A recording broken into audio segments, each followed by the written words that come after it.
श्री सद्गुरू ब्रह्मचैतन्य गोंदवलेकर महाराज यांचे 25 नोव्हेंबरचे प्रवचन. विषय वासना इत्यादी सोडून भगवंताला शरण जावे.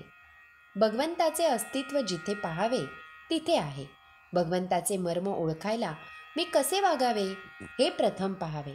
भगवंत आहे की नाही हे जाणण्याकरता आपल्याला बुद्धी दिली आहे. भगवंत निश्चित आहे हे काहींना अनुभवाने कळले.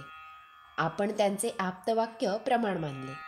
भगवंताचे अस्तित्व जर निश्चित आहे तर त्याची ओळख तरी कशी करून घ्यावी. बीजगणितामध्ये उदाहरण सोडविताना एक अज्ञात क्ष घ्यावा लागतो. उदाहरणाचे उत्तर येईपर्यंत त्या क्षची खरी किंमत काय आहे हे आपल्याला कळत नाही, पण तो घेतल्याशिवाय चालत नाही. त्याप्रमाणे जीवनाचे कोडे सोडवण्यासाठी आज अज्ञात असा भगवंत आपल्याला गृहीत धरलाच पाहिजे. त्या भगवंताचे खरे स्वरूप जीवनाचे कोडे सुटेल त्यावेळी आपल्याला कळेल. खरोखर जन्ममरणापासून मुक्त होण्याचा मार्ग जो आपल्याला दाखवितो तो खरा आप्त. भगवंताला सर्वात अधिक काय आवडते हे संतांनी सांगून टाकले. ते म्हणजे आपण विषय वासना इत्यादी सर्व काही सोडून भगवंताला शरण जावे.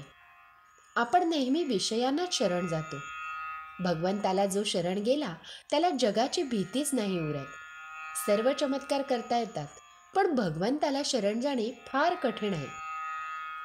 आपण जिना चढतो ते जिन्यासाठी नसून वरच्या मजल्यावर जाण्यासाठी असते. वरच्या मजल्यावर जाणे हे साध्य असून जिना हे त्याचे साधन आहे. त्याप्रमाणे तीर्थयात्रा, व्रते, नेमधर्म ही साधने असून परमेश्वर प्राप्ती हे आपले साध्य आहे. पण परमेश्वर प्राप्ती बाजूलाच राहिली आणि आपण साधनालाच घट्ट धरून बसलो आहोत. याला काय करावे. मूळ भगवंत हा निर्गुण, निराकार आणि अव्यक्त आहे, पण मनुष्य त्याला आपल्या कल्पनेमध्ये आणतो.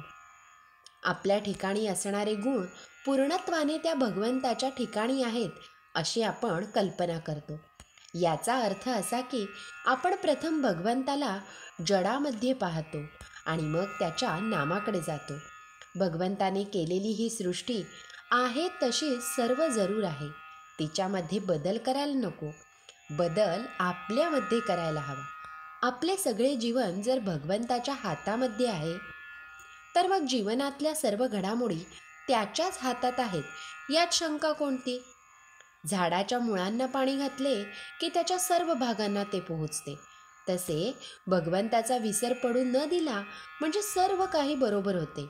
भगवंत हवासा वाटणे यामध्येच सर्व मर्म आहे. आत्मा हा समुद्रासारखा आहे.